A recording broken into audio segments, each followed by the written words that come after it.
views and opinions expressed in this program are those of the participants and do not necessarily reflect the views of BronxNet or the program underwriters.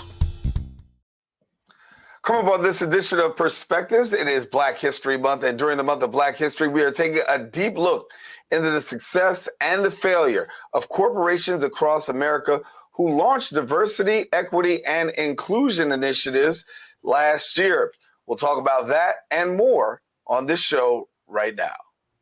What's on your mind? Express what's on your mind. What's on your mind? Anything relevant to life, you bring it to the table. Whether you make a move solo or a movement with a stable. No fables, you speak on your decisions. Cause in the long run, it's your voice, your views, your vision. Keeping it real with many messages for you to know. This ain't radio, but DJ runs the show. Entertainment, he rocks it. Politics, he locks it. The host with the most would handle any topic. Don't forget to share your perspective with shines of light. Cause it might make a difference in someone else's life. Make a difference in someone's life. Express what's in your heart and your mind. Share your perspective. And hello, everyone, and welcome to another edition of Perspectives. I am Daren Jaime. Of course, we thank you for joining us. As always, you can watch Perspectives every week here on BronxNet's Channel 67. And then we also invite you to stay connected to us on our social media platforms at BronxNet TV. If you're trying to get in touch with me personally, well, there's a couple ways you can do that. You can reach me on my professional page, which is Daren C. Jaime. And then also on Instagram, Twitter, and you can find me there, DC Jaime 23. I was going to give you Facebook again, but you already got that. So listen, but stay connected. And of course, we want you to find some information. And then also, if you hang on to my personal pages, you can also get some inspiration as well. We're pleased to be coming to you for more than 20 years here, bringing you news, information, and topics that really matter. And so in this Black History Month, a very special show for you again today. According to the 2021 World at Work survey, more than 8 in 10 persons, that's about 83% of U.S. organizations implemented diversity, equity, and inclusion initiatives in the year. Now, the question is, how successful have these efforts been? Was it actually just a phase? Well, joining me now to share her perspective and give us a little bit more insight is the Vice President of Racial Equity and Social Impact at CenterState Corporation for Economic Opportunity, Dr. Juhanna Rogers. And Dr. Juhanna, good to have you back. Good to be here. Good to be here. Thank you for the invitation. Yeah, it's a good time to really talk about this here, because as we're starting a new year, we see companies starting to unfold. Some people are actually returning to work. Others are working more remotely. But then the question about employment, the question about hiring, the question about practices, and we talk about diversity, equity, and inclusion. How do you grade America right about now in 2022? Oh, that's such a great question. Depending on who your clients are, where your organization is in their process, many different experts that are working in the field, like myself, may have very different answers. For me, coming to this work through CenterState CEO, working in the upstate region, working with organizations even to some degree across the country, I'm inspired right now.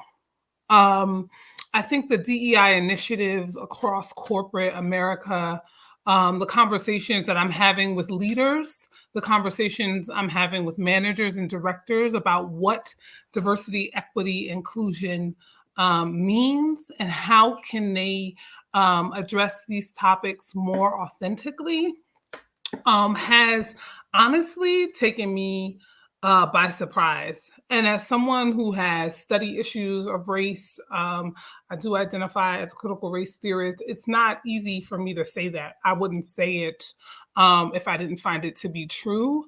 I'm not sure that it's happening everywhere, but we've engaged with over almost 20 organizations within the last year and a half that I've been at the helm of this work. And it's inspiring me to show up each and every day. 10 years ago, when I was working in higher education specifically and trying to work with organizations, it was like we were trying to convince people that the work was important. Right now, I think we're in a different place. It's not whether the work is important and then it's valuable. They're asking different questions. What I'm finding is that our clients are asking, what do we need to do? Help me understand. I often say and come to the work, and I'm pretty transparent with the leaders, which it seems like they appreciate. You've never had a conversation on race. You've never had to develop a plan. So why would you know what to do? Let us help you understand what's needed and necessary and give your staff and the folks that are qualified the resources to support that work. And many of our clients and some of even of my colleagues and peers that are in this together are finding that folks are opening up, loosening up the purse strings, if you will, and not just walking the walk, but talking the talk as well. It's important to go back for a moment, because when we talked about this years ago, it was a phase. I think people were just doing it as being politically correct. Now we do see more companies engaging and asking the questions, but let's be honest, when you ask the questions, sometimes you get some hard answers, and there comes the accountability factor. After you get those answers, you have to be able to respond in a way that demonstrates change. And I know for you and where you are, you're starting to see some change take effect. But talk to me about the accountability and how much are corporations and organizations really willing to accept ownership, and not just accept ownership, but in some cases, it's not about turning over a new leaf. The whole tree has to go. The whole tree has to go. And I think what 2020, 2021 showed us, I think honestly, it's something about having been shut away in our homes, nowhere to go, no other distractions, right? That, life prior to COVID permitted a lot of folks to have, so they didn't have to really see what was happening in Black and Brown communities or Asian communities, the LGBT communities. We just spent a significant amount of time together, shut indoors, where people had to really come to face with this question of, are you going to be a part of change or are you not? Are you going to stand in the way or are you going to get behind and work in tandem? What I've heard from many of the clients we work with, it's not just the workspace, but they were, at home having dinner conversations with their children. Their children had alternate perspectives. Their children were leaving their houses for Black Lives Matter protests. They're using vocabulary like microaggressions and macroaggressions and thinking about oppression and systematic change and asking for it. And a part of social media as well as in-person activities to drive those changes. And they were looking to their parents like, well, what are you going to do? Right? And there was no escaping that. And so I think what has happened is that the space to be complacent, the place to do nothing, has kind of created this, or not the space, but the moment has been created where just being complacent and doing nothing is no longer an option. Either you're for us or against us. And ultimately, money matters. The millennial generation, Generation Z, X, however we refer to them, they're asking the questions that are driving corporate entities to have to present responses, action plans, and key performance indicators, right, that speak to diversity outcomes.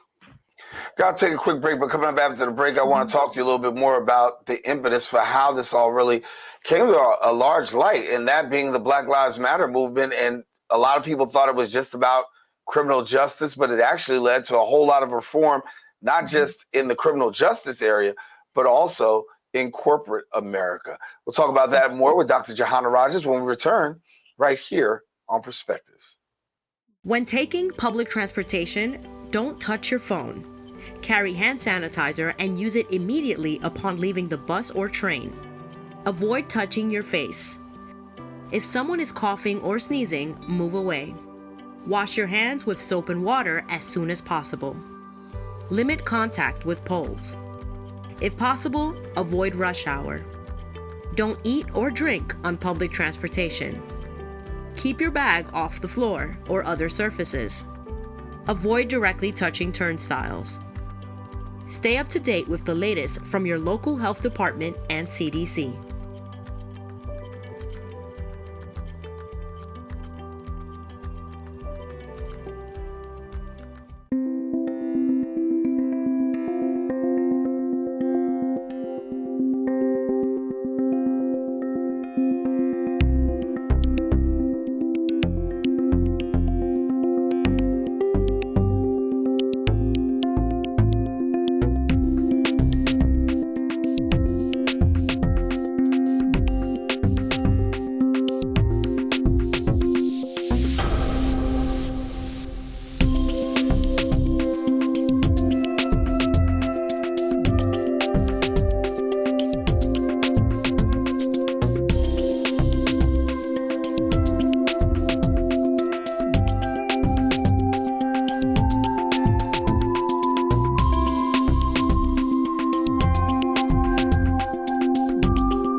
We're back here with our conversation with Dr. Juhanna Rogers on Perspectives. Daren Jaime here with you. We're talking about diversity, I should say, equality, inclusion in the workplace, equity, we should say, because when we talk about equality and equity, those are two different terms. And I'll get you, Dr. Rogers, on this one here, because we do have this conversation, and there is a difference between equality and equity. And I often use the dollar bill as a signifying token. We can put a dollar bill in each person's hand, and somebody can say, "Yeah, I got a dollar bill." But if that dollar bill that you have is not a $1 bill, but a $10 bill, and somebody else has a $1 bill, there's a huge difference. Yeah, we have equality because we each have a bill in our hand. But when we talk about the equity in the bill, it sometimes is just not equal. As we're looking to see equity, talk to me about, as a woman, we're starting to see more and more people, particularly in Fortune 500 companies, in major organizations, now ascend to the rank of CEO and president, times that we've seen the glass ceiling really shatter. Yeah. And I myself am shattering the glass ceiling, right? And so while the work is happening, there are DEI positions that are happening. When I mentioned before that some organizations, not all, but many of them that are leaning into this work, they're coming to understand that we in these roles cannot be lone soldiers, meaning that we need a staff, we need budget, we need a direct line to leadership. And in the peers that I've met and connected with, even getting connected in the corporate spaces, yes, there have been companies that have been innovative and had these positions before, but now there's a whole sector of employment where opportunities are being created to help organizations think about this work. And we're talking about how do we connect so we can establish some best practices, talk about the intersectionality of doing this work in various sectors. And I think it's just a really, really exciting time. I do also want to acknowledge that in the creation of these positions and the opportunities, what we can't lose sight of, as one of my clients said, is keeping our foot on the gas. Right? This is a moment in which it's not just about equality, right? Like everybody gets a bill, but understanding if someone gets a $20 bill or a $10 bill, or even if everybody got a dollar bill, right? But you're coming from a space where generational wealth was not afforded to you, then that dollar is not going to mean a whole lot, right? And so how are we helping individuals understand the distinction of we're equal as human beings and have the potential if we're given the tools to operate, but getting them to understand that equity strategies mean see me as a Black woman, grew up in a very urban community in Jersey, a single parent household. That experience has shaped my view of the world, right? And that is very different than if you grew up in a predominantly white suburb and your experience with race as a white female, it wouldn't look the same as mine. and that's okay in the grand scheme of things. But let's talk about why that's different. Let's talk about why it's important for me to have these initiatives, not just in the community, but also in the workspace. And we're talking about building inclusive practices, right? And that's that DEI component. It's about understanding diversity, that we're all different. We all come to the work and from different spaces and places in our lives. Equity is getting us to think about, okay, well, what was that place, right? I tell people I'm 6'3", right? The world looks very different to me than my best friend who's 5'2", right? Our kitchens are set up differently, and that matters, right? And so inclusion is about developing the strategies and tactics, right, to make sure everybody has access to whatever it is that they need. And sometimes that requires different things. Yeah. Let's take a look at some numbers here. Among the 83% of, this is from the World at Work 2021 study, among the 83%, almost 29% said they actually took their first action on DEI initiatives during the past 12 months. Now, nearly all, 97% of those DEI active organizations have either established a DEI strategy or are actively working on one, which is about 41% of people surveyed, organizations surveyed say, hey, we're actually working on one. Take me inside a boardroom. You got boots on the ground in this particular area. If an organization is looking to tackle DEI, what are some of the things that you have to really be able to address right off the bat? You have to look around your leadership table and see who's included and who's not. That's really, really, really important. And in the work that we do, we offer, a variety of opportunities to work alongside leadership to do this kind of work. And so I often will ask, well, who's the leadership team with you? What do they represent? How long have they been there? Just understanding who the people are around the table that's contributing to your thoughts and strategy on this.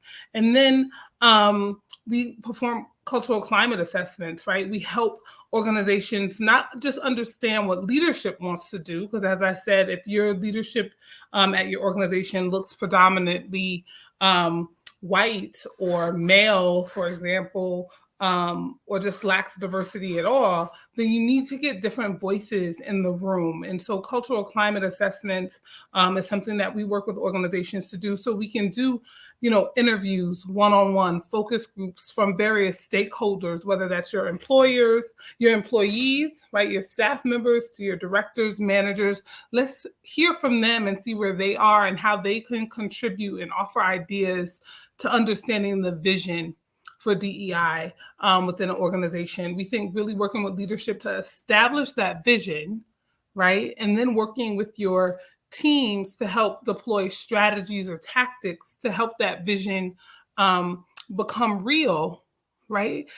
Begins to have this trickle down effect, right? We're not just talking about it anymore. We're not just putting out a statement. What's going to happen is then directors and managers will hopefully have key performance indicators, outcomes that they're expected to see from their leadership team. That means employees are going to have to get involved in the conversation. The one thing we try to help people understand is that DEI is not a one-person job. There may be someone like myself or my colleague, Lizette Lewis, that's involved in leading it.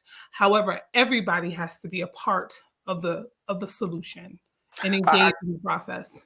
I want to tap into this narrative here, because when we talk about changing a culture, we have to get past some of the assumptions and stereotypes, particularly in communities of color. There's always been the assumption that we can't find anybody. There's nobody out there. There's no, we don't have enough qualified people. But what we're seeing and what we're finding by these numbers and by the elevation of people and seeing these promotions on a nationwide level is that they've already been out there. They just haven't been given the opportunity. Right. We had a great conversation before coming on with you with some clients today about how scorecards have been designed, the interview process.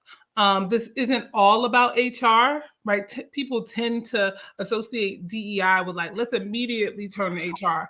No, it's anyone that informs organizational culture is a part of what needs to happen. And so looking at those scorecards and that process of how you are evaluating potential hires. I had a colleague that shared in her presentation to a client last week that some of the settings to filter through like large organization resumes, they don't recognize names that may be spelled with an apostrophe or too many consonants together. They'll code those as being invalid because the names aren't recognizable. And those resumes never rise to the top. And this is just based on name, not even looking at the potential experience this person may be offering to the organization, right? And so it's about looking at your process. What database are you using for that? If people make it past that, how are you setting up interviews? Are you looking for just a checklist, or are you willing to spend time and talk about people, about their potential, what they have to offer, and what they could bring to the organization based on their experience, their ideas, and their passions, right? That may lead to different outcomes and seeing different folks involved in spaces that have historically kept folks out of them. We also challenge folks when we talk about this issue to examine their process and their structures and their practices. Many of you, depending on if you're working in manufacturing or education, we establish a rhythm to get our work done. If I do this step and the next step, then I'm gonna get it done. And what we're asking people to do now is shift, establish a different practice, talk to somebody different, partner. If you have a budget, are you spending with MWBEs? Right? If you consider the data, minority and women-owned business enterprises in this country don't generally get the opportunities to earn revenue at the same rate as predominantly white or male organizations and entities. And so how are you structuring opportunities to get these highly competent, ambitious, passionate individuals engaged as vendors or consultants within your organization, right? We got to put that in the mix. It's not just about who you're hiring, but who you're hiring, how you're spending your money, and how you're talking about practice and policy change within your organization as well. Yeah. Let me take a quick break and come back. Afterwards, we'll talk with Dr. Rogers about the work that she's doing at CenterState CEO and the work that the organization is looking to accomplish. That and more here on our final segment of Perspectives.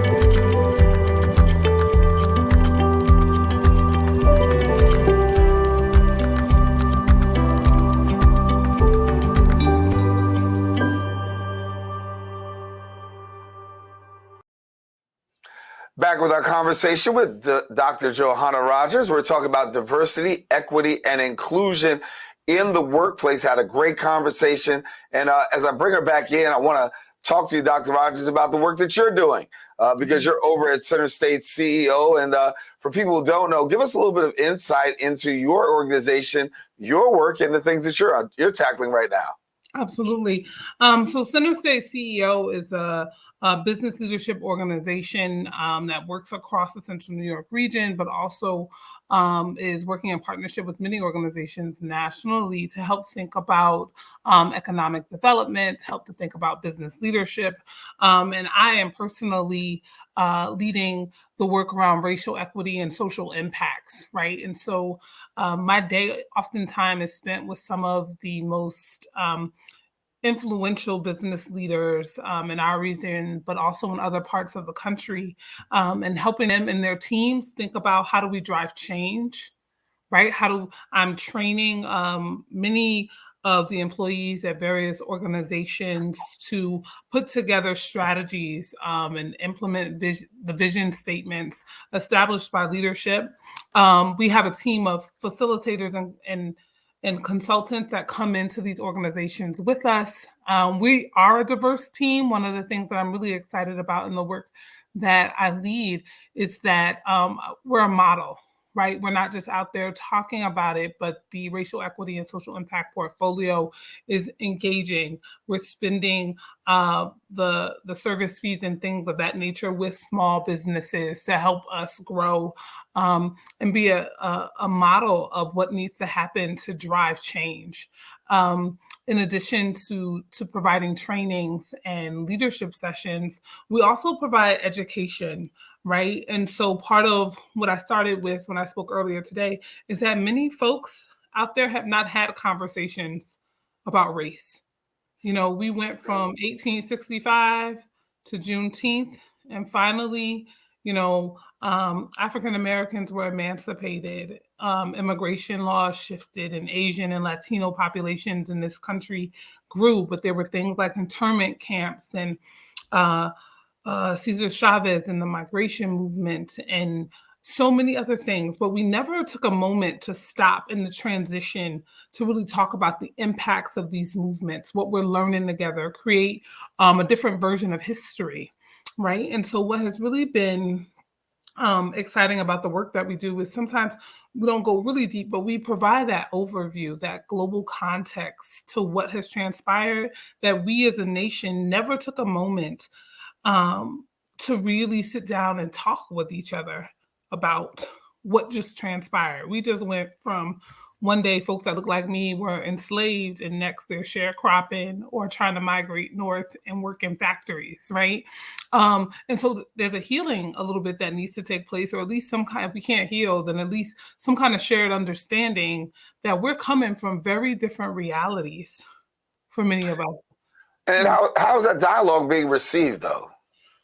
You know, it's been received well, because then, you know, after we spend some time doing that with some of the clients that are interested in that, then the conversation about why these services, why the strategies, why the tactics, why the retention probably isn't the same, why we're having a hard time to recruit is happening, becomes more apparent.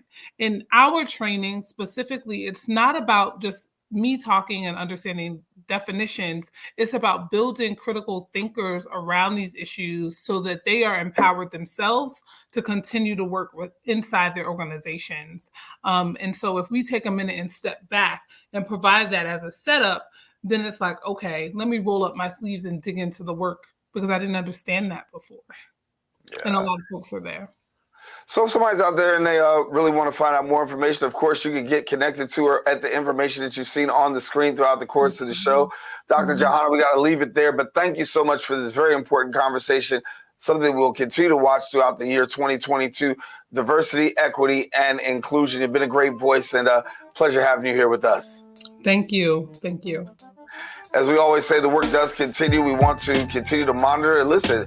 There are things that we can do in our own individual spaces. You can have conversation and dialogue. You don't have to wait till you get around the work cooler to be able to do that. You can do that in your own way, in your own space, in your own time.